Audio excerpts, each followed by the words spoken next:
আমাদের সামনে আছে আল কোরআন, আমাদের সামনে আছে নবীর সুন্নাহ, আমাদের সামনে আছে রাসূলুল্লাহ সাল্লাল্লাহু আলাইহি ওয়াসাল্লামের সিরাত এবং সাহাবীদের উসওয়া এবং মানহাজ। এর বাইরে আমরা কিছু নিচ্ছি না ইনশাআল্লাহ। এর সাথে যা মিলবে তা নিব, যা মিলবে না তা নিব না, খালাস। এর সাথে যা মিলবে তা নিব, যা মিলবে না নিব তো নাই, ছুঁড়ে ডাস্টবিনে ফেলে দিব। সিরাতের আলোকে আল্লাহ পাকের জমিনে দিন প্রতিষ্ঠার পথ পদ্ধতি বা রূপরেখা কেমন হতে পারে। প্রথম কথা, যে দিন প্রতিষ্ঠাটা কি ইবাদত নাকি দুনিয়াবি কাজ? দিন পালন, আচ্ছা আরো গভীরে যাই। দিন প্রথমে জানা, দিন বোঝা, দিনের উপর আমল করা, দিনের আলোকে পরিবার গড়া, দিনের আলোকে আমার শিক্ষা গড়া, আমার অর্থনীতি গড়া, আমার মুআমালাত গড়া, মুআশারাত গড়া এবং আল্লাহর জমিনে রাজনৈতিক প্রেক্ষাপটে দিনকে কায়েম করা, বড় পরিসরে দিনকে কায়েম করা। এই কাজগুলো কি নেহায়েত শুধু দুনিয়াবি কাজ নাকি এগুলো ইবাদত? উত্তর, ইবাদত। যদি ইবাদত হয়ে থাকে তাহলে ইবাদত কবুলের শর্ত জানতে হবে। এক, ইবাদত কবুল হবে তখনই যখন তা শুধুমাত্র এক আল্লাহকে রাজি খুশি করার জন্য হবে। তার মানে দিন প্রতিষ্ঠা করব আমরা কাকে রাজি খুশি করার জন্যে? আল্লাহকে। এমন নয় যে আমি ক্ষমতা চাই, আমি ক্ষমতায় যেতে চাই, এটাই আমার উদ্দেশ্য, কোশ্চিনকালেও নয়। ক্ষমতায় আমি যাই বা এক্স যাক বা ওয়াই যাক বা জেড যাক, আমরা চাই আল্লাহর জমিনে আল্লাহর দিন কায়েম। ঠিক আছে কথা? ওকে। সেকেন্ড কথা হচ্ছে যে দিন কায়েম যদি ইবাদত হয় তাহলে দ্বিতীয় বিষয় হচ্ছে এই ইবাদতটা তখনই কবুল হবে যখন তা নবী মুহাম্মদ সাল্লাল্লাহু আলাইহি ওয়াসাল্লামের সুন্নাহ মোতাবেক হবে। এক নম্বর শর্ত কি? এটা হতে হবে এক আল্লাহর জন্যে। দুই নম্বর শর্ত, এটা হতে হবে নবী সাল্লাল্লাহু আলাইহি ওয়াসাল্লামের সুন্নাহ তরিকা মোতাবেক। অন্য কোনো তরিকায়, অন্য কোনো পথ পদ্ধতিতে এটা প্রতিষ্ঠাও করা যাবে না, আর করতে গেলেও সেটা ইবাদত বলে গণ্য হবে না। এখন যদি কেউ বলে না আমি আব্রাহাম লিঙ্কনকেই আমার উসওয়াতুল হাসানা হিসেবে বেছে নিয়েছি, তার পথ পদ্ধতিতেই দিন কায়েম করতে হবে, কথাটা কি ঠিক হবে? আমি কার্ল মার্কসকেই বেছে নিয়েছি, মার্কসীয় পদ্ধতিতেই হবে, কথাটা কি ঠিক হবে? আমি জায়নিস্টদেরকে বেছে নিয়েছি, ওরা যেভাবে বোঝাবে সেই মডারেট ইসলাম প্রতিষ্ঠা করলেই দিন কায়েম হবে, ব্যাপারটা কি এমন? আমি লেনিনকে বেছে নিয়েছি, স্টেলিনকে বেছে নিয়েছি, আমি মাও সেতুংকে বেছে নিয়েছি, ইত্যাদি ইত্যাদি। এই মানুষগুলোকে বেছে নিয়ে কেউ যদি তাদের রাজনৈতিক বুঝ অনুযায়ী বা শেখানো তরিকা অনুযায়ী আল্লাহর জমিনে দিন কায়েম করতে চায়, তবে সেটা ইবাদত বলে গণ্য কোশ্চিনকালেও হবে না এবং তার কোনো ফলাফলও আসবে না। কারণ যেহেতু সেটা নবীর তরিকায় হয় নাই, ফলাফল আসার কোনো প্রশ্নই ওঠে না। কথা বোঝা গেছে? আচ্ছা, তিন নম্বর হচ্ছে অবশ্যই ইবাদত কবুল হওয়ার জন্য আমার রিজিকটা হালাল হতে হবে। কি হতে হবে? কোনো হারামখোরদেরকে দিয়ে আল্লাহর জমিনে দিন কায়েম হবে। দাড়ি টুপিওয়ালা হারামখোর হোক, দাড়ি টুপি ছাড়া হারামখোর, কোনো হারামখোরকে দিয়ে আল্লাহর জমিনে দিন কায়েম হবে। এখন যেহেতু আমরা জানলাম এটা দিন প্রতিষ্ঠা করা, বোঝা, আমল করা, পালন করা, ইকামতে দিন, এগুলো ইবাদত, তাই আমাদেরকে অবশ্যই নবী সাল্লাল্লাহু আলাইহি ওয়াসাল্লামের পথ ও পদ্ধতি, সুন্নাহ এবং সিরাত থেকেই হেদায়েত সংগ্রহ করতে হবে। তো এতক্ষণ আমরা পুরা সিরাতের যে গল্পটা একটা গল্প আকারে যে শুনলাম, সেশন বাই সেশন, সর্বপ্রথম কোন বিষয়টা মাথায় নাড়া দিয়েছে আপনাদের? প্রথমটা হচ্ছে যে নবী সাল্লাল্লাহু আলাইহি ওয়াসাল্লাম নবুয়ত প্রাপ্ত হওয়ার আগেও যে সমাজটা ছিল, ওই সমাজটাকে আমরা আইয়ামে জাহিলিয়াত বলতাম, মনে আছে? আর ওই আইয়ামে জাহিলিয়াতের যে বৈশিষ্ট্যগুলো, সেগুলো কিন্তু আমরা আলোচনা করেছি, নতুন করে আলোচনা করতে চাচ্ছি না। তাহলে বুঝতে পারলাম ওই জাহিলিয়াতগুলো এখনো সমাজে বিদ্যমান আছে, সেগুলো এখনো পুরোপুরি তো দূর হওয়া অনেক দূরের কথা, বরং ওই জাহিলিয়াতগুলো আগের চাইতেও ভয়ঙ্কর রূপে ফিরে এসেছে। ঠিক আছে? আগে তো জাহিলিয়াত একটা সীমিত পরিসরে ছিল, এখন সেটা একটা বিস্তৃত পরিসরে আমরা দেশে, জেলায়, গ্রামে, গঞ্জে, আঞ্চলিকভাবে, বৈশ্বিকভাবে প্রত্যেকটা জায়গায় সেই জাহিলিয়াতগুলোকে আমরা আবার আগের রূপে ফিরতে দেখেছি এবং দেখছি। তাই জাহিলিয়াতগুলোকে সবার আগে আইডেন্টিফাই করা হচ্ছে আমার দিন কায়েমের প্রথম পদক্ষেপ। এক নাম্বার, দিন কায়েম করার প্রথম পদক্ষেপ হচ্ছে আমাকে সিরাতের আলোকে ওই আইয়ামে জাহিলিয়াত এবং বর্তমান দেশ এবং বিশ্বকে মেলাতে হবে। ওই জাহিলিয়াতগুলো এখনো বিরাজমান আছে কিনা এটা আমাকে আগে আইডেন্টিফাই করতে হবে। আমি যদি আইডেন্টিফাই করতে না পারি, ব্যর্থ হই, তাহলে সমাধান খুঁজে পাওয়ার প্রশ্নই ওঠে না। আফসোসের ব্যাপার হচ্ছে আমরা অনেকে এখনো সেটা আইডেন্টিফাই করতে পারি না। আমরা যে এখনো জাহালাতের মধ্যে আছি, এটা আমরা এখনো অনেকে আইডেন্টিফাই করতে পারি না। আপনি যে কোনো অর্থ ব্যবস্থার যারা ধারক বাহক বাংলাদেশের, যে কাউকে ডেকে জিজ্ঞাসা করেন যে আপনারা কি মনে করেন আমাদের ইকোনমি খুব ভালো অবস্থায় আছে, এটা কি ধসে যাওয়ার কোনো সম্ভাবনা আছে, বিশ্বের ইকোনমি কি খুব ভালো অবস্থায় আছে, তারা বলবে হ্যাঁ বিশ্ব এগিয়ে যাচ্ছে, বিশ্ব এগিয়ে যাচ্ছে। রাজনীতি কি খুব ভালো অবস্থা আছে, হ্যাঁ খুব ভালো অবস্থা আছে, সংস্কার হচ্ছে, সংবিধান সংস্কার হবে, ইলেকশন হবে, আরো ভালো কিছু হবে, এরকমই চিন্তা চেতনা। শিক্ষা, হ্যাঁ শিক্ষা কোনো সমস্যা নেই, things are going all right, তাদের ভাবটা এরকম। আর সমাজ, হ্যাঁ সমাজ ঠিক আছে, সংস্কৃতি ঠিক আছে, ওয়ার্ল্ড অ্যাফেয়ার্সও খুব চমৎকার চলছে। তাদের চোখে, তাদের দৃষ্টিতে এই বিশ্ব, দেশ, রাষ্ট্র সব সুন্দর চলছে, কোনো সমস্যা নাই। আর তাদের দৃষ্টিটা হচ্ছে এই বাহ্যিক দৃষ্টি। তারা যদিও কেমব্রিজ, অক্সফোর্ড, হার্ভার্ড থেকে পড়ে এসেছেন, ঢাকা বিশ্ববিদ্যালয়ে ফারাক হয়েছেন, তবুও তারা বাইরের চোখ দিয়ে দেখেন, ভিতরের চোখ তাদের অন্ধ। আর যদি তারা ভিতরের চোখ দিয়ে দেখতে পারতেন তাহলে বুঝতেন যে আসলে কোনো সেক্টরই ঠিক নাই।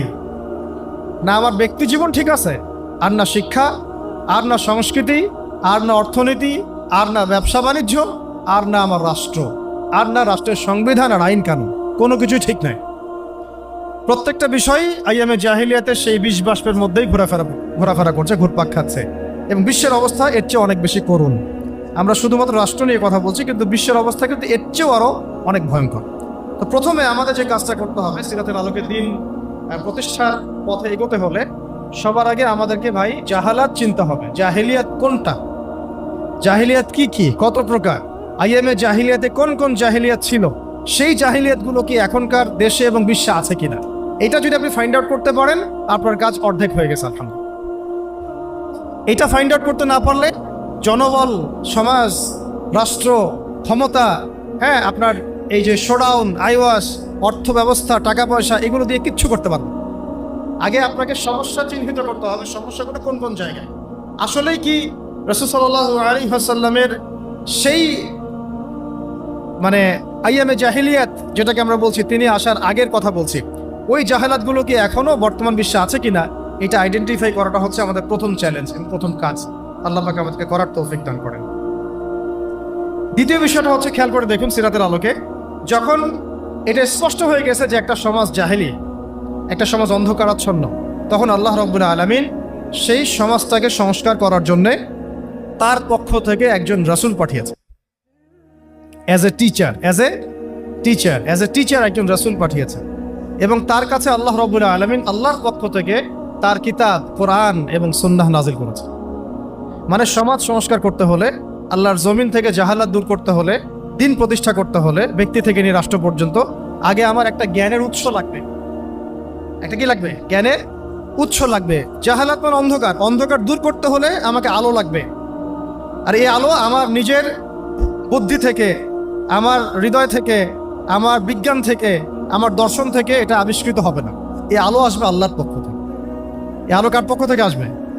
আল্লাহর পক্ষ থেকে আসা সেই আলোকে আমরা দুই ভাগে ভাগ করতে পারি।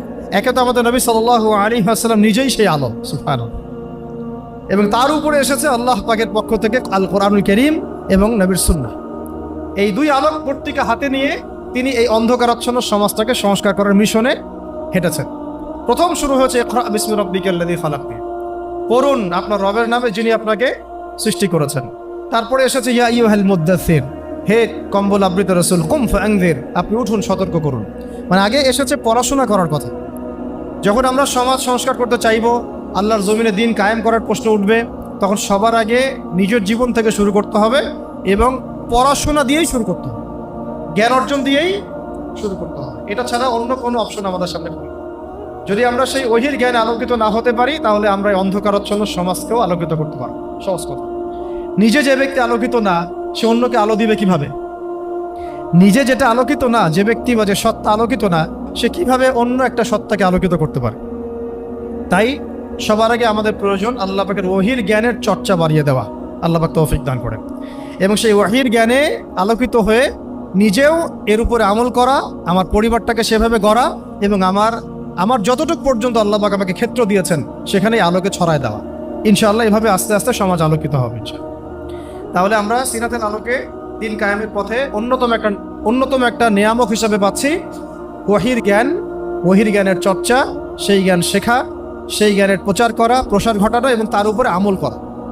আল্লাহ পাক বোঝার তৌফিক দান করেন। তিন নম্বর বিষয়টা হচ্ছে কোন সাহাবী, তাবেঈ, তাবে তাবেঈ কেউই কিন্তু দেখবেন যে একা একা কখনো চলেন নাই, একা একা চলেন নাই, একা একা দিনকে শেখেনও নাই। একা একা চলা তো বহু দূরের কথা, একা একা দিনকে তারা শেখেনও নাই। সবসময় তারা রাসূল সাল্লাল্লাহু আলাইহি ওয়াসাল্লামের সোহবতে থেকেছেন, ওই জেনারেশনের পরের জেনারেশন সাহাবীদের সোহবতে থেকেছেন, তারপরের জেনারেশন তাবেঈদের সোহবতে থেকেছেন, তারপরের জেনারেশন তাবে তাবেঈদের সোহবতে থেকেছেন। মানে এই যে সোহবত, সংস্পর্শ, মানে এটা সিনাই সিনাই সিনাই সিনাই আসবে। আল্লাহ রাব্বুল আলামিন তার নবীর উপরে পাঠিয়েছেন ওহীর জ্ঞান, সেটা নিয়ে এসেছেন একজন মালাক ফেরেশতা জিবরাইল আলাইহিস সালাম। তিনি তাকে জড়িয়ে ধরেছেন, সিনাই সিনাই সম্পর্ক মনে আছে? জড়িয়ে ধরেছেন, ছেড়ে দিয়েছেন, মনে আছে কি? সিনাই সিনাই সম্পর্ক। পড়েন, ইকরা, আপনি পড়ুন, মা আনা বিকারি, আমি তো পড়তে জানি না। আবার চেপে ধরা হলো, ইকরা, পড়ুন, মা আনা বিকারি, আমি তো পড়তে জানি না। হৃদয়ের সম্পর্ক খেয়াল করেছেন কি? তারপরে তিনি পড়তে পারলেন, ইকরা বিসমি রাব্বিকাল্লাযী খালাক। তো একজন টিচার লাগে, কি লাগে? টিচার লাগে। আমরা এখন এটাকে বলি একজন ওলামায়ে কেরামদের মধ্যে মুহাক্কিক, বরেণ্য আলেম, মুরব্বী আপনার সাথে আপনার মাথার উপরে থাকতে হবে, নিসবত থাকতে হবে।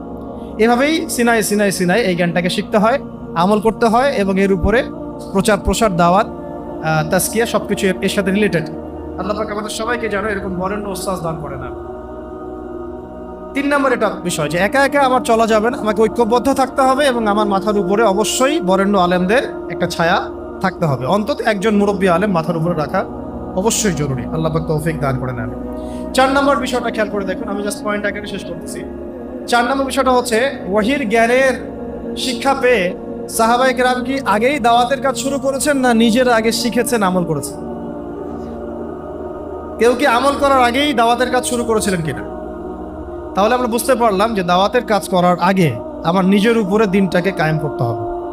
এখন এটা সত্য যে একসাথে তো আমি আর সবগুলো আমল করতে পারবো না, পারবো না। অন্তত ফরজ, ওয়াজিব এগুলো যখন আমার আদায় হয়ে যাবে, তখন আমি দিনের দাওয়াতের ক্ষেত্রে মনোনিবেশ করবো ইনশাআল্লাহ। এবং এমন বিষয়ের দাওয়াত আমি দিব না যে বিষয়ে আমার কোনো জ্ঞান নাই। আর যে বিষয়গুলো ইখতিলাফপূর্ণ, মতবিরোধপূর্ণ, সেই বিষয়গুলোকে আমি দাওয়াতের মূল এজেন্ডা বানাবো না। দাওয়াতের মূল এজেন্ডা ইখতিলাফি বিষয়গুলো হবে না। দাওয়াতের মূল এজেন্ডা হবে মৌলিক বিষয়গুলো, যেমন ইসলাম, ঈমান, সালাত, সওম, যাকাত, হালাল, হারাম, জায়েজ, নাজায়েজ, এইগুলো হবে আমার দাওয়াতের মূল বিষয়। আকীদাগত বিষয় হোক, আমলগত বিষয় হোক, বা ফিকহি বিষয় হোক, আমি আগে মূল বিষয়গুলো দাওয়াত দিব, তারপরে আমি আসবো গভীরে ইনশাআল্লাহ। আল্লাহ পাক তৌফিক দান। ওকে, তো এটা হলো চতুর্থ বিষয়টা। বুঝলাম যে আগে নিজেদেরকে আমলের উপর থাকতে হবে, তারপরে আমরা ইনশাআল্লাহ অন্যকে দাওয়াতের ব্যাপারটাই বেশি জোর দিব। পঞ্চম বিষয় হচ্ছে যে খেয়াল করে দেখুন, প্রথম 3টা বছর, কত বছর? প্রথম 3টা বছর নবী সাল্লাল্লাহু আলাইহি ওয়াসাল্লাম গোপনে গোপনে দিনের দাওয়াত দিয়েছেন। আর আমরা কিন্তু এখন গোপন দাওয়াতটাকে অনেকে দাওয়াতই মনে করি না। আমাকে আগে জানাতে হবে, আমাকে আগে দেখাতে হবে, আমাকে আগে ভিডিওতে আসতে হবে, আমাকে জাতিকে মানে লাইভে এসে বলতে হবে। আমরা গোপনীয়তা রক্ষা করাটাকে সুন্নাহ মনে করি না অনেকে। নবী সাল্লাল্লাহু আলাইহি ওয়াসাল্লাম প্রথম 3টা বছর গোপনে গোপনে ইসলামের দাওয়াত দিয়েছেন। তাহলে বুঝতে পারলাম যে গোপনে দাওয়াত দেওয়াটাও কি এক প্রকার একটা সুন্নাহ। এবং এই গোপন দাওয়াতের মধ্য দিয়ে যে মানুষগুলো দাওয়াত কবুল করেন, তারা কিন্তু আবু বকর সিদ্দিক হন, তারা কিন্তু ওমর ইবনুল খাত্তাব হন, হামজা রাদিয়াল্লাহু আনহু হন, তারপর আব্দুল বিন মাসউদ রাদিয়াল্লাহু আনহু হন। ওই সময়ের গোপন দাওয়াতে কারা ইসলাম কবুল করেছেন? এই মানুষগুলো, আবু বকর রাদিয়াল্লাহু আনহু, ওমর ইবনুল খাত্তাব, উসমান বিন আফফান, তালহা বিন উবাইদুল্লাহ, আব্দুর রহমান বিন আউফ, সাঈদ বিন আবি ওয়াক্কাস, আব্দুল্লাহ বিন মাসউদ, বিলাল বিন রাবাহ, এর যত সাহাবী আছে দেখছেন যারা বদরে, উহুদে, খন্দকে একদম সীসা ঢালা প্রাচীরের মতো নবী সাল্লাল্লাহু আলাইহি ওয়াসাল্লামের পাশে দাঁড়িয়েছিলেন, তারা কিন্তু ইসলাম কবুল করেছেন সেই গোপন দাওয়াতের সময়। তাই আমাদেরকে লৌকিকতা থেকে বের হয়ে আসতে হবে। আল্লাহর জমিনে দিন কায়েম করতে চাইলে কিছু কিছু ক্ষেত্রে অবশ্যই গোপনীয়তার দরকার আছে, না নাই? আছে। সব যদি আমরা জানাই দেই, তাহলে তো আমাদের গোপনীয়তা, প্রাইভেসি বলে কিছু থাকে না, আর তখন তো আমরা বিপদে পরিবেশ। তাই গোপন দাওয়াতের ব্যাপারটাতেও মাথায় একটু জোর দেওয়া। আল্লাহ পাক আমাদেরকে তৌফিক দান করেন। 5 নাম্বার হচ্ছে, কয়টা বললাম? 5 না 4? এটা 5 হয়ে গেছে। 6 নাম্বার হচ্ছে, দেখেন গোপনে দাওয়াত দেওয়ার পরে যখন ওমর, হামজা রাদিয়াল্লাহু আনহুমা, তাদের মতো কিছু সাহাবী ইসলাম কবুল করলেন, তখন ইসলামের শক্তি বেড়ে গেল। মানে ওমর রাদিয়াল্লাহু আনহু মানে হচ্ছে তিনি একাই 100 জন কাফেরের বিপক্ষে যথেষ্ট। হামজা রাদিয়াল্লাহু আনহু মানে একাই তিনি 100 কাফেরের এগেনস্টে যথেষ্ট। এবং তাদের শুধু শারীরিক শক্তি ছিল এমন না, তাদের অর্থনৈতিক শক্তিও ছিল এবং সামাজিক রাজনৈতিক শক্তিও ছিল। তারা যখন একটা কথা বলতেন পুরা কওম সেই কথা বিশ্বাস করতো, মানত। হেই বনু আদি, তোমরা এই কাজটা করো, বনু আদি চুপচাপ সেই কাজ করবে, কোনো কথা বলবে। এই বনু আব্দুল মুত্তালিব, তোমরা এই কাজ করো, আমার ভাতিজাকে সাপোর্ট দাও, বনু আব্দুল মুত্তালিব সেইভাবে সাপোর্ট দিবে, নড়াচড়া করবে। তার মানে বুঝতে পারলাম এইরকম শক্তিশালী কিছু মানুষ যখন আমাদের দাওয়াতের মধ্য দিয়ে আল্লাহর দ্বীনে দীক্ষিত হবে, তখন দাওয়াতটা হবে একদম উন্মুক্ত, প্রকাশ্য, বেগবান।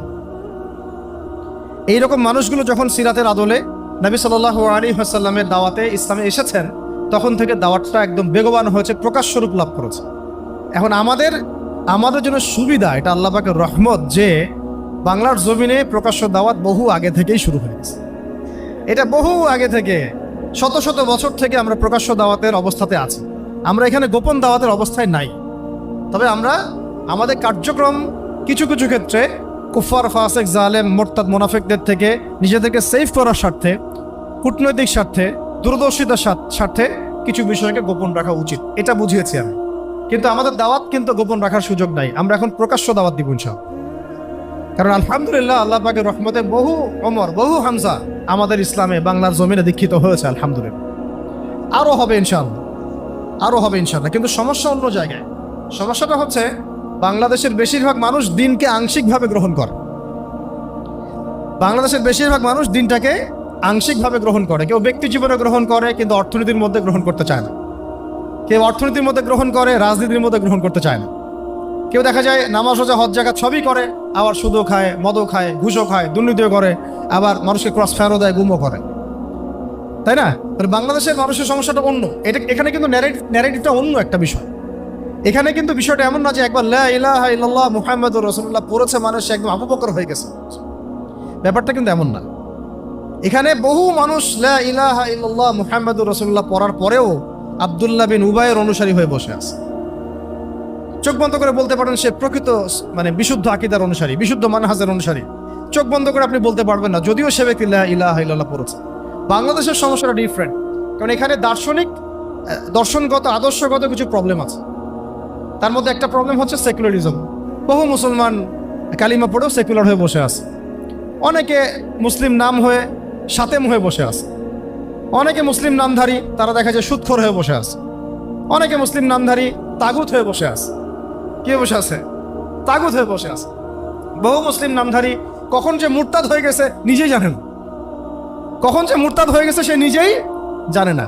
তো বাংলাদেশের এই ন্যারেটিভের সমস্যাটা কিন্তু অন্যরকম। এখানে আপনি কালিমা পড়া কোনো মুসলমানকে চোখ বন্ধ করে বলতে পারতেছেন না যে একেবারে পাক্কা মুসলমান। তাই এখানে আমাদের দাওয়াতটাকে আবার অন্যভাবে পেশ করতে হবে, যে এখানে লা ইলাহা ইল্লাল্লাহ মুহাম্মাদুর রাসূলুল্লাহ এর পরিপূর্ণ এবং বিশুদ্ধ দাওয়াতটাকে আরও বেশি বেগবান করতে হবে। এরপরে সমাজ আলাদা হয়ে যাবে কাফেরদের শিবিরে, মুনাফিকদের শিবিরে, মুসলিমদের শিবিরে। তখন আপনি যে তাওহীদপন্থী খাঁটি মানুষদেরকে পাবেন, এরাই ইনশাআল্লাহ সেই ব্যক্তি যাদের দ্বারা আল্লাহ পাক আল্লাহর জমিনে দিন কায়েম করাবেন ইনশাআল্লাহ। বুঝতে পারছি কথা কি? এখানে কিন্তু একটু ডিফারেন্ট একটা ইস্যু আছে, এটা অনেকে আমরা বুঝি না। আমরা মনে করি যে ওই ভাই তো নামাজ পড়ে, সমস্যা কোথায়? ওই ভাই তো দেখি আমার সাথে মিছিল করলো, সমস্যা কোথায়? সমস্যা অন্য জায়গায়। সমস্যা হচ্ছে আকীদাগত সমস্যা, মানহাজগত সমস্যা এবং দিন কায়েমের পদ্ধতি নিয়ে সমস্যা। সমস্যা হচ্ছে ইসলামকে পূর্ণাঙ্গ হিসেবে সে গ্রহণ করছে নাকি আংশিক হিসেবে গ্রহণ করে, এটা নিয়ে সমস্যা।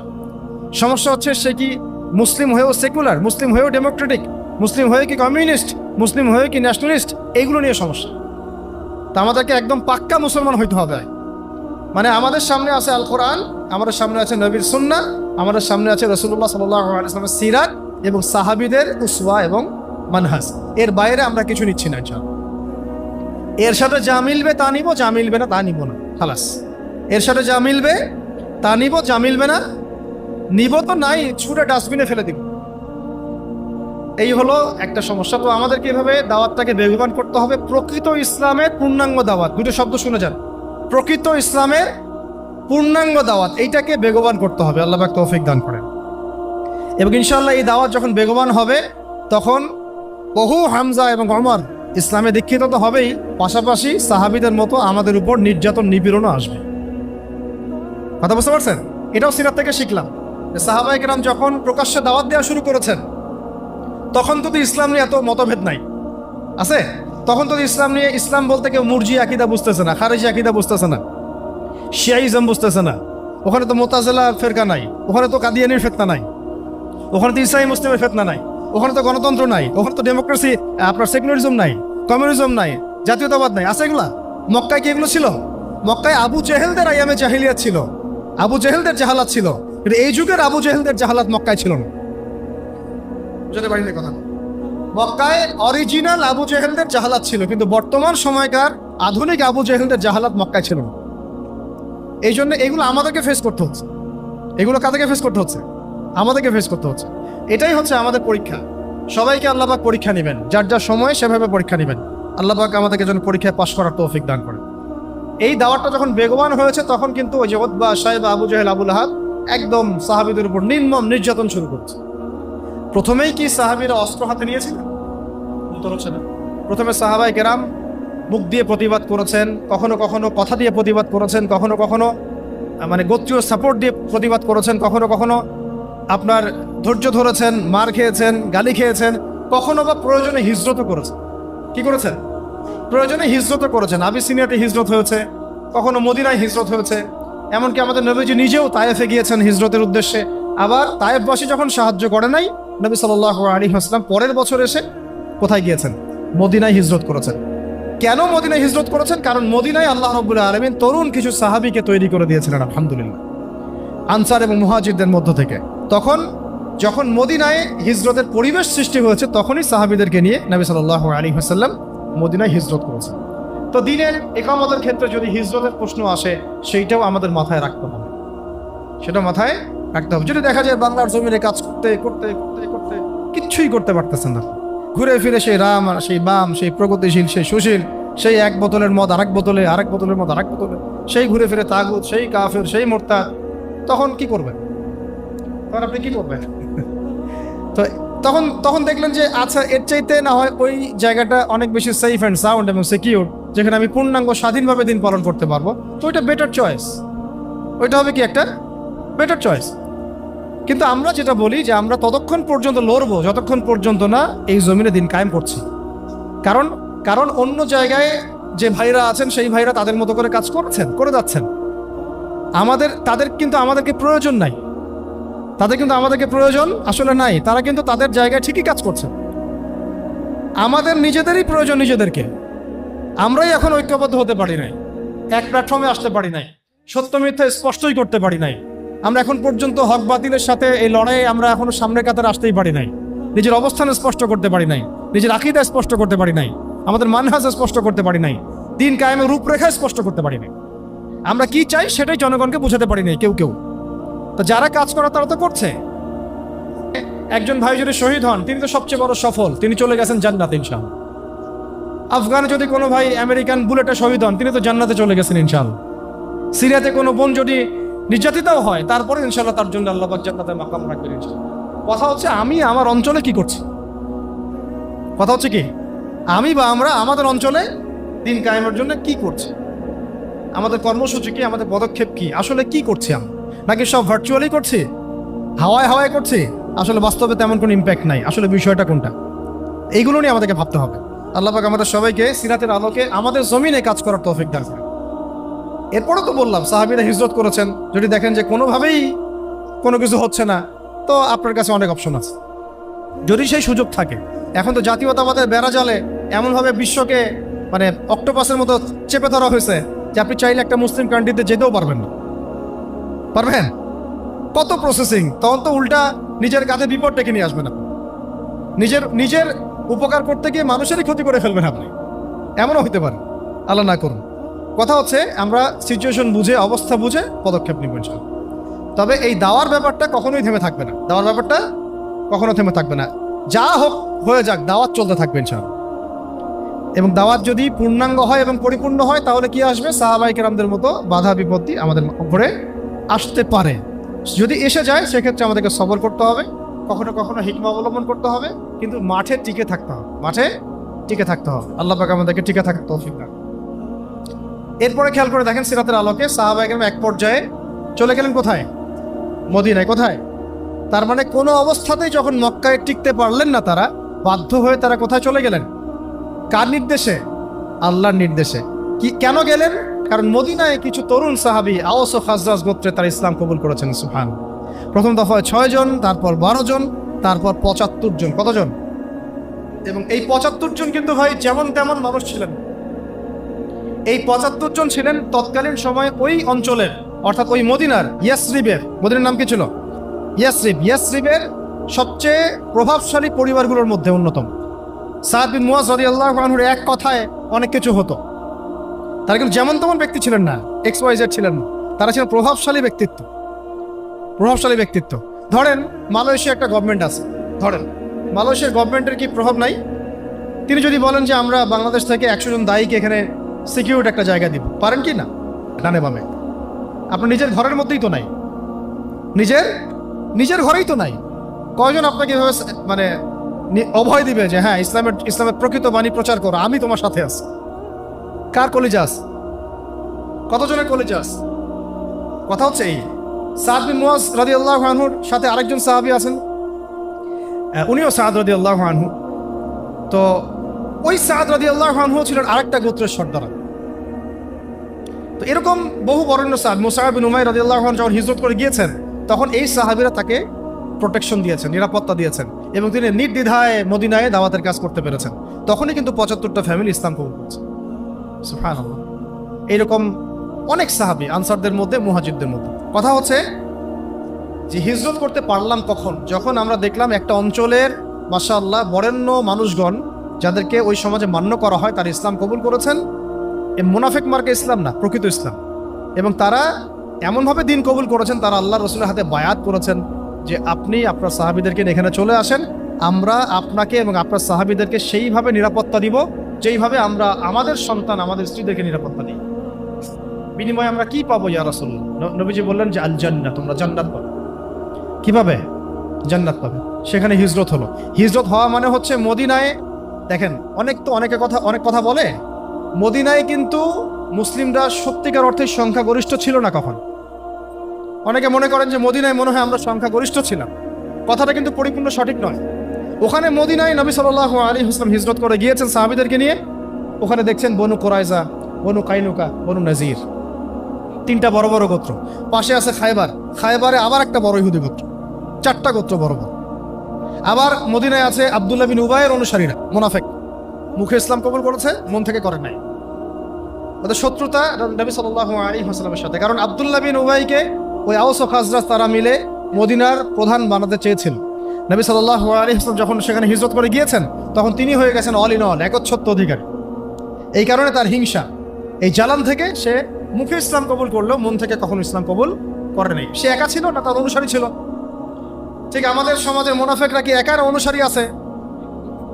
তাহলে দেখেন মদিনার অবস্থা দেখেন, ওখানে ইহুদিরাও ছিল, মুনাফিকরাও ছিল, আবার কিছু পৌত্তলিকও ছিল। এরকম একটা অবস্থায় শুধু 2টা কওম, আওস এবং খাজরাজ, তারা ইসলাম কবুল করেছিলেন। ব্যাস, আমাদের আর কিচ্ছু দরকার হয় নাই।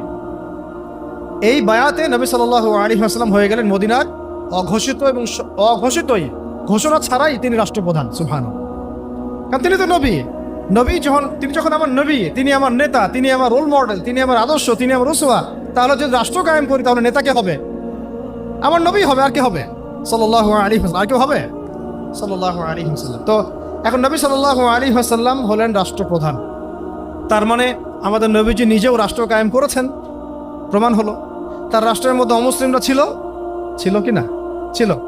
তাদের অধিকার নষ্ট করা হয়েছে। এই রাষ্ট্রের মধ্যে আমরা কি সংখ্যাগরিষ্ঠ ছিলাম, নাকি ধরা যায় সমান? ধরা যায় কি সমান? একদম সংখ্যাগরিষ্ঠ নই আমরা, ওদের অনেক গোত্র আছে। তবু আমাদের যে আদর্শ, আমাদের যে আকীদা, আমাদের যে দিন, সেটাকেই সবচেয়ে প্রাধান্য দেওয়া হয়েছে। আমরা কি ওখানে ধর্ম যার উৎসব সবার করেছিলাম? বলেন, আমরা কি ওখানে ইহুদিদের ওই প্যাগোডা গিয়েছি, খ্রিস্টানদের গির্জাতেও গিয়েছি, হিন্দুদের মানে ওই পৌত্তলিকদের পূজাতেও গিয়েছিলাম? আমরা সহ অবস্থান করেছি শান্তিপূর্ণ, কেউ কারো ধর্মে দীক্ষিত হই না, কেউ কারো আদর্শে দীক্ষিত হই না। বরং মদিনা সনদ করা হয়েছিল, ওই সনদে তারা সিগনেচার করেছিল আমাদের সাথে সহ অবস্থান করবে। পরে একটার পর একটা সনদ তারা ভঙ্গ করেছে, এরপর তাদেরকে বের করে দেওয়া হয়েছে। মদিনা রাষ্ট্রের ফাংশনটা বোঝা এখন খুব বেশি জরুরি, কারণ বর্তমান যে রাষ্ট্র নিয়ে কথাগুলো হচ্ছে কেউই কিন্তু মূল জায়গায় হাত দিচ্ছেন। সবাই বলছেন এটা সংস্কার করা দরকার, এইটা সংস্কার করা দরকার, আমাদের সামনে এই পদক্ষেপ নেওয়া যেতে পারে, ওইটা নেওয়া যেতে পারে, কিন্তু আপনি সর্বকালের সর্বশ্রেষ্ঠ মহামানব মুহাম্মদুর রাসূলুল্লাহ সাল্লাল্লাহু আলাইহি ওয়াসাল্লামের নিজের হাতে গড়া মদিনা রাষ্ট্রের ফাংশনটা আপনি কিন্তু নিচ্ছেন না, বরং আপনি তাকে মূল্যায়নও করছেন। ওই রাষ্ট্রের যে ফাংশন, এর চেয়ে বড় কোনো ফাংশন বিশ্ববাসী দেখে নাই, এমন শান্তির রাষ্ট্র কখনো বিশ্ববাসী দেখে নাই। ওর উপর দাঁড়িয়ে দীর্ঘ 1250 বছর আমরা বিশ্ব শাসন করেছি। কত বছর? 1250 বছর। ওই রাষ্ট্র কাঠামোর উপর দাঁড়িয়ে উমর রাদিয়াল্লাহু আনহুর সেই 10 বছরের খেলাফত চলে গিয়েছে। কেউ এগুলো নিয়ে কথা বলছেন, কারণ এগুলো নিয়ে কথা বলতে হলে কয়েকটা জায়গায় তাদেরকে আত্মসমর্পণ করতে হবে, যে আত্মসমর্পণটা তারা করতে চাইবেন। কথা হচ্ছে আত্মসমর্পণ কোথায় করতে হবে?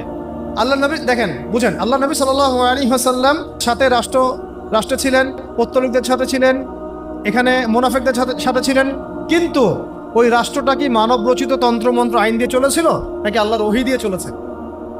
ভালো করে বুঝে বলেন, ওই মদিনা রাষ্ট্র কি মানব রচিত তন্ত্র মন্ত্র বা সংবিধান দিয়ে চলেছে নাকি আল্লাহর ওহী কোরআন এবং হাদিস দিয়ে চলেছে? এই জায়গায় কি বাংলাদেশের 99.99% যারা রাজনীতি করে তারা কি মানবে? আমাকে বলেন। যত সেকুলার আছে, ডেমোক্রেটিক আছে, এই যে সমাজতন্ত্রের মানুষ আছেন, তারপর রাম বাম সুশীল প্রগতিশীল আছেন, এবং আমাদের এই যে ধর্মনিরপেক্ষ মানুষগুলো আছেন, পাশাপাশি জাতীয়তাবাদী মানুষগুলো আছেন, আপনারা কি একটা বিষয় মানবেন যে বাংলাদেশটা আল্লাহর কালাম কোরআন এবং তার নবীর সুন্নাহ দিয়ে চলুক? দেখি কার বুকে সাহস আছে, কে বলেন যে হ্যাঁ আমি মানবো। আপনাদের কথা বলছি না, যারা এগুলো ডিল করেন তাদের কথা বলছি। মানবে কারা? এই দাড়ি টুপি বলা কিছু মানুষ। কারা মানবে? এই দাড়ি টুপি বলা, পাগড়ি জুব্বা পরা কিছু মানুষ, যাদেরকে তারা বলে মৌলবাদী। কি বলে? যাদেরকে তারা বলে এরা হচ্ছে ধর্মান্ধ, এরা হচ্ছে তৌহিদি জনতা। এটা আবার নতুন গালি দিচ্ছে আর কি, তাই না? আপনারা বলবেন তৌহিদি জনতা এটা আমাদের ফখরের পরিচয়, এটা আমাদের গর্বের পরিচয়। তোমরা যদি তৌহিদি জনতা হতে না পারো তাহলে কাফেরদের জনতা হবে, আর তৌহিদি জনতা হতে না পারলে দিন শেষে তোমাকে কাফের জনতাই হতো, অথবা মুনাফিকদের জনতা হবে, এর বেশি কিছু হতে পারে। কথা হচ্ছে একটা সহজ সরল কথা বলে, এত কিছু, দেশের শিক্ষা, দেশের অর্থনীতি, দেশের রাজনীতি, দেশের আপনার সংস্কৃতি ইত্যাদি ইত্যাদি, দেশের সংবিধান, সংস্কার, নির্বাচন, একটা বিষয় কি আপনারা মানবেন? কেউ যারা এগুলো করছে তারা কি একটা বিষয় মানবে যে আসেন বাংলাদেশে যেহেতু 90% মুসলিমের দেশ, এই দেশটাকে আমরা আল্লাহর কোরআন দিয়ে শাসন করি, নবীর হাদিস দিয়ে শাসন করি, ইসলামের বিধানগুলো দিয়ে শাসন করি, তারা কি মানবে? প্রশ্ন হচ্ছে কেন মানবে না? উত্তর হচ্ছে, এটা তো একটা উত্তর আছে, তাদের উপরে যারা থাকে তারা মাইন্ড করবে, তাদের আবার তাকত থাকবে না, ক্ষমতা থাকবে না, তারা সেখানে এটাকে মৌলবাদী রাষ্ট্র বলতে পারে ইত্যাদি, তাই না? তো কথা হচ্ছে তারা নিজেরা কেন মানবেন? তারা তো মুসলিম। ব্যক্তি জীবনে তারা যেহেতু নিজেরাই ধর্ম পালন করে না, তাই রাষ্ট্র পর্যায়ে ধর্ম পালনের প্রশ্নই ওঠে না। এটা মূল কথা। তারা কিন্তু ব্যক্তি জীবনে ধর্ম পরিপূর্ণরূপে পালন করেন না, তাই রাষ্ট্র ব্যবস্থায় ধর্ম প্রতিষ্ঠা তো কোনো প্রশ্নই ওঠে না। আমাদের প্রতিবেশী দেশ যদি ওই আবার বলতে পারে আমরা অখণ্ড ভারতের সেই ইয়াতে ফিরে যেতে চাই, তাহলে আমরা কেন বলতে পারবো না যে আমরাও বাংলার জমিনে এক টুকরা মদিনা রাষ্ট্র চাই? আমরা তো বেশি কিছু বলি নাই, আমরা বলছি আমরাও বাংলার জমিনে একটা ছোট্ট কি চাই, মদিনা রাষ্ট্র চাই।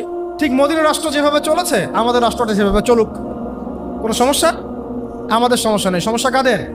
সমস্ত রামদের সমস্যা, বামদের সমস্যা, সেকুলারদের সমস্যা, তথাকথিত গণতান্ত্রিকদের সমস্যা, জাতীয়তাবাদীদের সমস্যা, ক্ষমতা লোভীদের সমস্যা, সমস্ত ফাসেক জালেম কাফের মোরতাদ মুনাফিকদের সমস্যা। আমাদের কোনো সমস্যা? আমাদের সমস্যা আছে? যদি চোরের হাত কাটা হয় আমরা খুশি হব, কিন্তু চোরের হাত কাটা হলে ওরা কষ্ট পাবে, কারণ কোন দিন যে তার হাতটা আবার কাটা যায়। রিবা বন্ধ হয়ে গেলে আমরা খুশি হব, সে রিবা বন্ধ হয়ে গেলে আমরা কি হব? খুশি হব। সে বন্ধ হয়ে গেলে কষ্ট পাবে। রিবা বন্ধ হয়ে গেলে ওর তো অনেক কিছু ধসে যাবে। টিকে আছে রিবার উপরে। ইকোনমিক্সের আলোচনা শুনেছেন? কিছুটা তো বুঝতে পারছেন নাকি? যদি মাদকদ্রব্য সেবন করলে বেত্রাঘাত করার আইন আসে, আমাদের তো কোনো সমস্যা নেই, কারণ আমরা মাদক চিনিও না, জানিও না। আর যারা মদ খেয়ে রিমান্ডে আসে হুজুরকে মারতে, ওদের তো সমস্যা। রিমান্ডে হুজুরকে মারার আগে মদ খেয়ে আসে। মদ খাইলে আপনি বুঝতে পারবেন না যে আপনি আসলে কি করতেছেন, কাজটা ভালো না খারাপ, সেন্স থাকবে না আপনার। তখন মাদকদ্রব্য খেয়ে রিমান্ডে মানুষকে নির্যাতন করে ভিডিও গেম খেলতে চলে যেতে পারে। এইগুলো হয়েছে আয়নাঘরের ঘটনা, আমি নিজের কথা বলতেছি না, এগুলো বহু ঘটনা বাংলাদেশের মানুষ সাক্ষী আছে। আর যে যে যে সত্যগুলো উপস্থাপিত হয়েছে এগুলো সত্যের 10%ও না, 90% এখনো কিছুই আমরা জানি না। এটা কবে জানবো আমরা জানি না, আদৌ জানবো কিনা তাও জানি না। বুঝতে পারছি কথা? শুধুমাত্র ইসলামী খেলাফা হুকুমাত ইমারা বা ইসলামী মদিনা রাষ্ট্রের মতো কোনো কাঠামো আসলে তখন সমস্ত রহস্যগুলো উন্মোচিত হবে ইনশাআল্লাহ। এখনো যা দেখছি আমরা এগুলো সবকিছু না, এর পিছনে আরো অনেক গল্প আছে, গল্পের আড়ালে বহু গল্প আছে, এগুলো আমরা জানছি না, বুঝতে পারছি না। আল্লাহ পাক প্রত্যেক জালেমের যেন উপযুক্ত বিচার করেন, আমরা এতটুকু তো বলতে পারি। আরশের রব তো আমাদের কথা শুনছেন, তাই না? আল্লাহ পাক প্রত্যেক জালেমের যেন উপযুক্ত বিচার করেন, দৃষ্টান্তমূলক শাস্তি দান করেন, এমন বিচার আল্লাহর পক্ষ থেকে নাজিল করেন যেন সে দুনিয়াতেও কখনো সুখ না পায়, পরকালেও না পায়। আমরা তাদের জন্য কখনো দোয়া করতে পারবো না। আল্লাহ পাক আমাদের দোয়াগুলো কবুল করুন। এরপরে আসেন যে এই যে মদিনা রাষ্ট্রের কাঠামো, লম্বা হয়ে যাচ্ছে নাকি? শেষ করতেছে। এই কাঠামোটা কি আমাদের এখানে ইমপ্লিমেন্ট করা যায় না? আসলে যাবে কি? আচ্ছা, এখন আপনাদেরকে আমি বুঝাই, রাষ্ট্র গঠন করতে কয়টা উপাদান লাগে? 4টা। ভূখণ্ড লাগে, আমাদের ভূখণ্ড আছে। জনসংখ্যা লাগে, আমাদের জনসংখ্যা আছে। আমাদের সার্বভৌমত্ব লাগে, আছে কি? আছে, কিন্তু বৈশ্বিক প্রেক্ষাপটে হয়তো নাই। আমরা আঞ্চলিকভাবে স্বাধীন, বৈশ্বিকভাবে হয়তো স্বাধীন না। আর 4 নম্বর কি প্রয়োজন হয়? সংবিধান, তাই তো, একটা বিধান যেটা দিয়ে রাষ্ট্র চলবে। এখন এই বিধানটাতে গিয়ে সমস্যা হচ্ছে, এখানে আমরা কোরআন এবং সুন্নাহকে আমাদের সংবিধান হিসেবে রাখতে পারি নাই। এখানে রেখেছি আমরা সেই 72, সেই কি 72, ওখানে 4টা মূলনীতি আছে, 4 দেবতা। কয় দেবতা? 4 দেবতার পূজা হয়। 1 হলো গণতন্ত্র, 2 হলো ধর্মনিরপেক্ষতাবাদ, 3 হলো কমিউনিজম, আর 4 হচ্ছে জাতীয়তাবাদ। এর বাইরে কোনো কিছু নাই। তারা মনে করে এর বাইরে দুনিয়াতে আর কিছু নাই। তারা মনে করে রাজনীতি করতে হবে, দেশ চালাতে হবে, এই তো বাইরে এই 4টাই তো, বাইরের কি আছে ভাবখানে, এরকম আর কি। আবার এই 4টাতে হাত দেওয়া যাবে না, হাত দেওয়া যাবে না, কিন্তু এটা পবিত্র, এটাতে হাতও দেওয়া যাবে না, কথাও বলা যাবে না, এটা ধরার আগে মনে হয় ওযু করতে হবে, ভাবখানা এরকম আর কি। এটা কি আল্লাহ পাঠিয়েছেন? তার রাসূল পাঠিয়েছেন? এটা কি কোনো সাহাবী লিখেছেন? কোনো ইমাম লিখেছেন? লিখেছে কারা? যারা লিখেছে তারা কি খুব মুত্তাকি মানুষ, পরহেজগার মানুষ? তারা কি দিনদার মানুষ? তাহলে এখানে হাত দেওয়া যাবে না কেন? কেন সংস্কার করা যাবে না? কেন কথা বলা যাবে না? কেন এখানে ইসলাম বিরোধী বিষয়গুলোকে বের করে ফেলা যাবে না? কেন এখানে ইসলামের পক্ষের বিষয়গুলোকে ঢুকানো যাবে না? কেন যাবে না? এটা প্রশ্ন না, একটা কমন প্রশ্ন। আচ্ছা, এটা তো আল্লাহ পাঠান নাই ভাই, এটা তো রাসূল নিয়ে আসেন নাই, এটা তো মানুষের মস্তিষ্ক প্রসূত। মানুষ তো এটাও বলতেছে সমকামিতা ভালো জিনিস, মানুষ বলতেছে মদ খাওয়া যায়, মানুষ বলতেছে যে ছেলে ছেলে জেনা করা যায়, মেয়ে মেয়ে জেনা করা যায়, মানুষ বলতেছে রিলেশনশিপও করা যায়, প্রেমের জন্য বিয়ে করবো না, খালি সেক্স করার জন্য বিয়ে করবে। তো মানুষ তো অনেক কিছুই বলে, তো মানুষের সব কথাই কি অকাট্য হয়? মানুষের কথাগুলো কি সত্য মিথ্যার অভ্রান্ত উৎস? মানুষের কথা কি সত্য মিথ্যা, ন্যায় অন্যায়ের অভ্রান্ত অকাট্য মানদণ্ড? তাহলে সত্য মিথ্যা, ন্যায় অন্যায়ের মানদণ্ড কোনটা? আল্লাহ পাকের ওয়াহি, আল্লাহর ওয়াহি, আল্লাহর পক্ষ থেকে প্রাপ্ত ওয়াহি, প্রত্যাদেশ, যেটা আমাদের সামনে মওজুদ কোরআন এবং সুন্নাহর হালতে, কোরআন এবং সুন্নাহ সুরতে।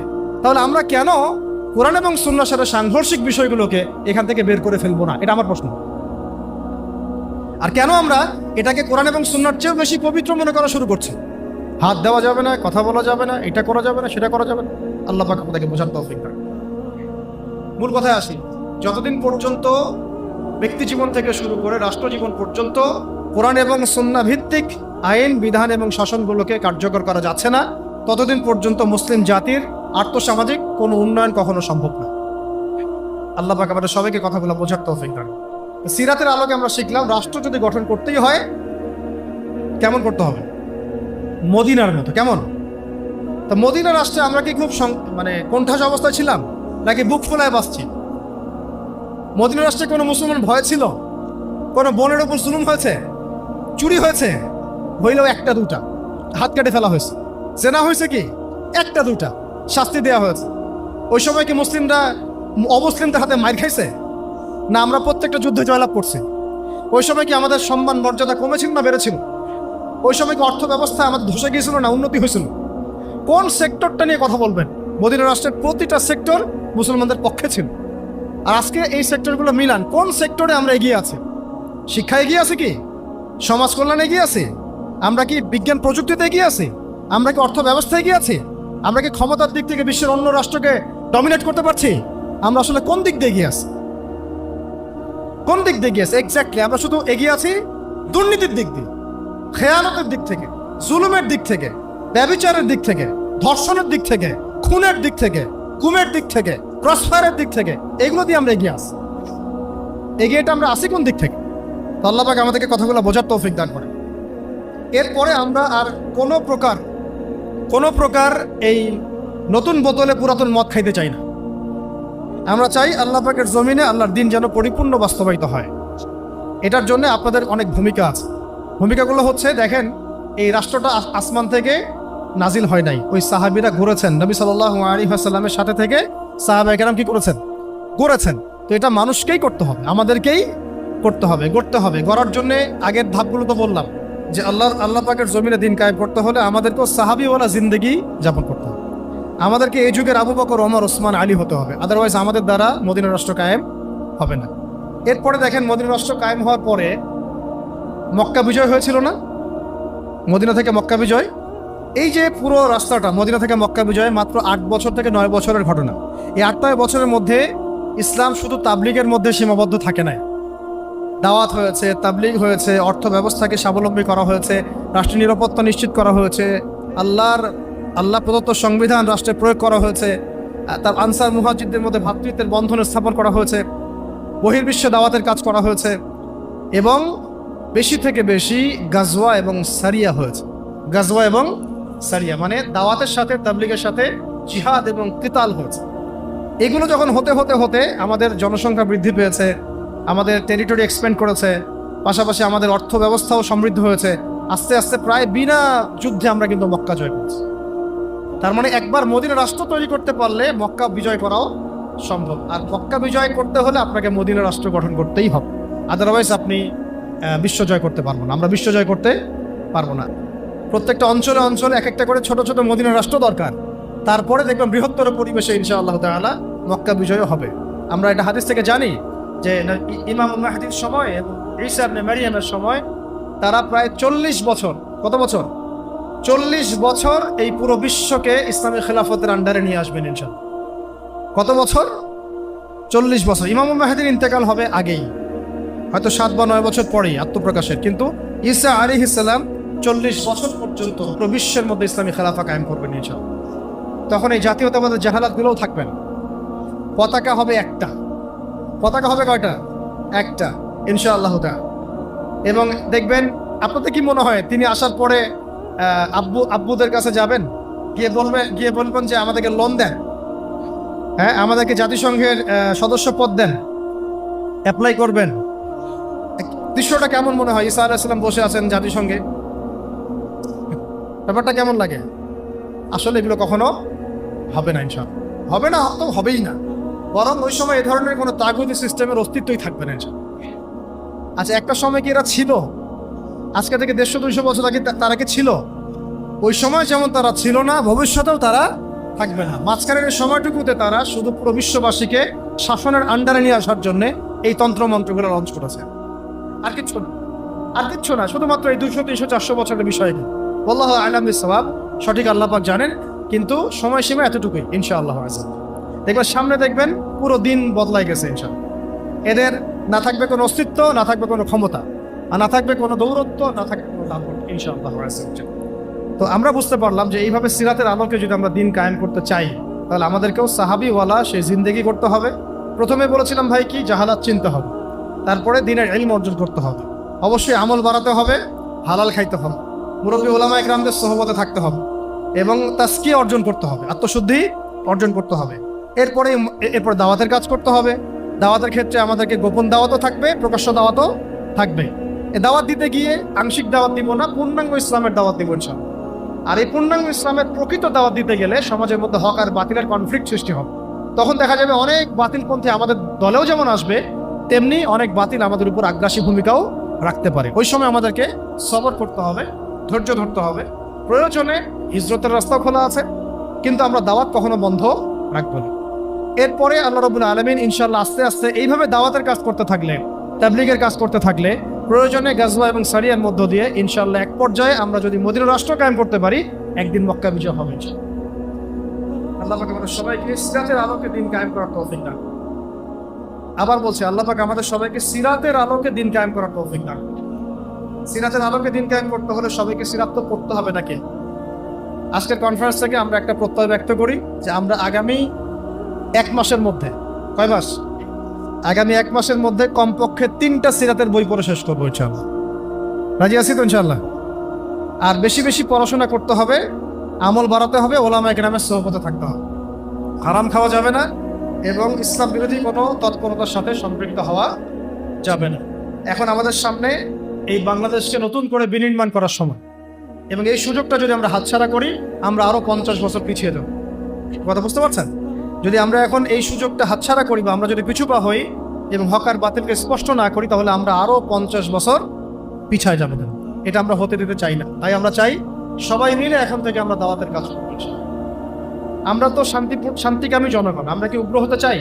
বা আমরা কি আদৌ উগ্র? আমরা কি আদৌ জঙ্গি? আমরা কি আদৌ সন্ত্রাসী? হ্যাঁ, যখন তারা ইসলামের বিপক্ষে অবস্থান নেবে, কোরআন এবং সুন্নাহর বিপক্ষে অবস্থান নেবে, আল্লাহ বিরোধী আইন করবে, আল্লাহর হালালকে হারাম করবে, আল্লাহর হারামকে হালাল করবে, আল্লাহকে গালি দিবে, রাসূলকে গালি দিবে, তখন কি আমরা চুপ করে বসে থাকবো?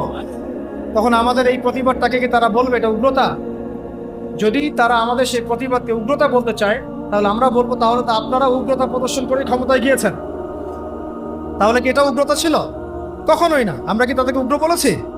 আমরা কি আমাদের মাজলুম ভাইদেরকে কখনো উগ্র বলেছি? তারা জুলুমের শিকার হয়েছিলেন, প্রতিবাদ করেছেন, আলহামদুলিল্লাহ। আমরা তাদের জন্য দোয়া করি, তাদের শহীদদের জন্য দোয়া করি, এবং তাদের যারা আহত তাদের জন্য আমরা শেফার দোয়া করি। তাদেরকে আল্লাহ পাক আরো বড় করেন, আমরা সেই দোয়া করি। কারণ তারা মাজলুম ছিলেন, তারা জালেমের প্রতিবাদ করেছেন। আমরাও যখন মাজলুম হব, আমাদের চোখের সামনে জুলুম দেখবো, আমরা কি চুপ করে বসে থাকবো? তখন যদি আপনারা আমাদেরকে জালেম বলতে আসেন, তাহলে কিন্তু আমরা আপনাদেরকে চিনব না। শোনেন, অভ্যুত্থান হয়েছে, এখনো বিপ্লব হয় না। একটা অভ্যুত্থান হয়তো হয়েছে, এখনো পরিপূর্ণ ইসলামী বিপ্লব কিন্তু হয় নাই। পরিপূর্ণ ইসলামী বিপ্লব তখনই হবে যখন ইনশাআল্লাহ তাআলা আমরা আমাদের অঞ্চল থেকে শিরকের শেকড়টা উপরে ফেলে তাওহীদ প্রতিষ্ঠা করবো ইনশাআল্লাহ। কুফরের শেকড় উপরে ফেলে আমরা ঈমানের বীজ বপন করবো ইনশাআল্লাহ। যখন আমরা আমাদের অঞ্চল থেকে ইনশাআল্লাহ আযজা ওয়া জাল যত হারাম, যত দুর্নীতি, যত জুলুম, এগুলো শেকড় উপরে ফেলে ইনসাফ, আমানত এবং আদালতের শেকড় স্থাপন করবো ইনশাআল্লাহ। তখন দেখবেন একটা পবিত্র বৃক্ষ আল্লাহ পাকের পক্ষ থেকে দৃশ্যমান হচ্ছে, এবং ওই বৃক্ষে যে ফলগুলো ধরবে এগুলো ইনশাআল্লাহ কিয়ামত পর্যন্ত স্থায়ী হবে। আল্লাহ পাক আমাদের সবাইকে সিরাতের আলোকে দিন কায়েম করার তৌফিক দান করেন। আমি সবার আগে নিজেকে ঠিক করতে হবে। কি করতে হবে? সবার আগে নিজেকে ঠিক করতে হবে। আল্লাহ পাক আমাদের সবাইকে ব্যক্তি জীবন থেকে নিয়ে আমাদের রাষ্ট্র ব্যবস্থা পর্যন্ত কোরআন, সুন্নাহ এবং সিরাতের আলোকে ঢেলে সাজানোর তৌফিক দান করেন। আমিন। আকুলু কওলি হাযা আস্তাগফিরুল্লাহ লি ওয়া লাকুম ওয়া লিসাইরিল মুসলিমিন। বারাকাল্লাহু লানা ওয়া লাকুম বিল আয়াতিল হাকীম। ইন্নাহু তাআলা জাওয়াদুন কারীম ওয়া রাউফুর রহিম।